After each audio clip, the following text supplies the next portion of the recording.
with Professor Rashid Alam Pantho. As you were hearing Norman Floyd Barnes talking about Putin's visit in China, it's important to understand how these two neighboring nations are going to understand the future days of the Strait of Hormuz, how it will coincide with the U.S. Aggression that we have been seeing for the last 81 days in Iran. We still know that there is much ambiguity inside the Strait of Hormuz as world battles with economic crisis or looming economic crisis. I want to get a comment from you, especially regarding the friendly relationships between Russia and China. Thank you so much for inviting me again in the SATV. Yeah, I mean, this is a high level of summit that taking place in China in back-to-back. And I think this is, you correctly said that this is Chinese proximity to hold world majors, two superpower leader in their venues and within a short period of time. And I think it's give us a signal that the supremacy of Chinese diplomacy, Chinese business and Chinese political power in the global spaces.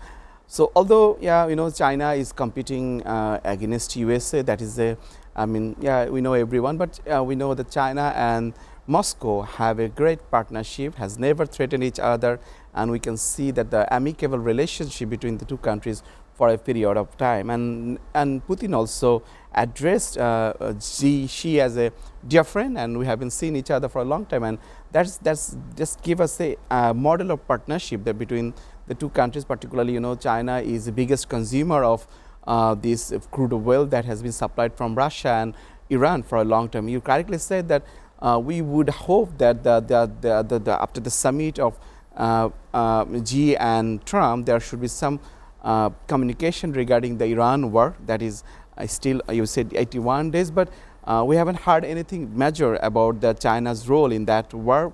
Although Donald Trump requested him not to supply weapons to China, but weapons to Iran, but China is not going down. China is continuously a great partnership, and it is not ashamed of holding Putin immediately after Trump returns to USA. So that gives us that world is multipolarity of the world once again, and the biggest partnership we have seen between the China, US and Iran is also taking benefits from that partnership. So I think it gives us a stalemate in the global diplomacy and global relationship. We are not yet to get any clear signal what gonna be taking place in the next few hours, particularly in Iran war. Although Trump is tweeting in the social media that he might attack and he may not, but Qatar, Saudi Arabia and also UAE requested Trump once again not to attack. And because the Hajj, the pilgrimage season is going on in the Saudi Arabia at the moment, very crucial for the Saudi Arabia and also and other countries. So I think they have requested Trump not to attack again in Iran at the moment, because it's very unbearable losses for them and it cost humanity as well. Right. From Rashid Alam Pantho, the US has a history of attacking near holiday seasons, as I was mentioning earlier. And in California, we've recently seen a hate crime that has been multiplied into international news as well. So I want to see your reactions. The biggest mosque compound that has come about. How do you see this, Professor Rashid Alam Pantho, before I can get to Norman?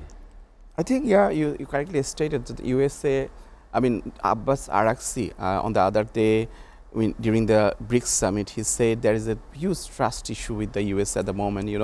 Even though you are on the table of the negotiation, you cannot believe that USA will respect the spirit of negotiation. They can attack, and particularly when USA is very much linked with Israel.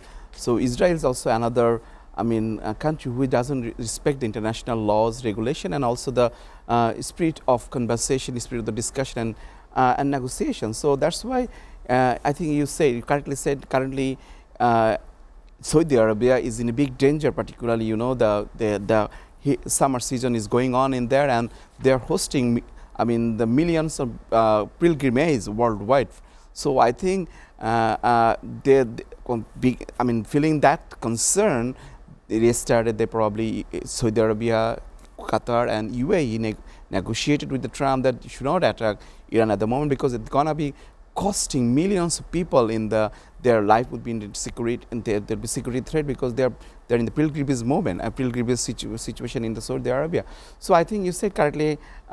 Yeah, I mean that's why this war is continuously to be holding in the stalemate, and I think Donald Trump might come, and because he become terribly unpredictable. This is now more than 31 days of ceasefire, but he's saying he's 1 hour away from shooting. So 1 hour away of bombing Iran again, and at the same time, the World Cup season is coming very shortly. So I think Iran football team is ready to go to USA for playing the World Cup football, but they still haven't been issued the visa. So I think multiple issues at the moment is going on, whether world is going to a certain level of certainty, because the holiday seasons, as Norman is also saying, that holiday seasons in the Western world is also very much looming, particularly in the next month in July.